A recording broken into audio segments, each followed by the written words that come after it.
Hello friends, എല്ലാവർക്കും welcome to info for life channel. അപ്പോൾ നമ്മൾ ഇന്നത്തെ ഒരു വീഡിയോയിൽ നമ്മൾ ചെയ്യുന്നത് ഒരു വളരെ വിശിഷ്ടമായിട്ടുള്ള ഒരു ഫലത്തെ പരിചയപ്പെടുത്തുന്നതാണ്. അപ്പോൾ ഇന്നത്തെ നമ്മൾ ഈ പറയുന്ന ചെടിയുടെ പേരാണ് മഖോട്ട ദേവ എന്ന് പറയുന്നത്. ഇത് ഒരു ഇന്ത്യൻ ചെടിയല്ല. ഇത് ഇന്തോനേഷ്യയിലും അതുപോലെ ബാലി അങ്ങനെയുള്ള സ്ഥലത്തൊക്കെ ഉണ്ടായി വന്നിരുന്ന ഒരു ചെടിയാണ് ഈ മഹക്കോട്ട ദേവ എന്ന് പറയുന്നത്.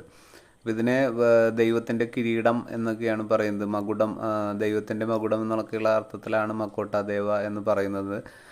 അതിന് കാരണമായിട്ട് പറയപ്പെടുന്നത് പലതരത്തിലുള്ള അതിൻ്റെ ആൻറ്റി ഓക്സിഡൻറ്റ് കഴിവുകളും ആൻറ്റി ബാക്ടീരിയൽ അല്ലെങ്കിൽ ആൻറ്റി ഫംഗൽ കഴിവുകളൊക്കെ ഉള്ളതുകൊണ്ടാണ് അങ്ങനെ പറയുന്നത്.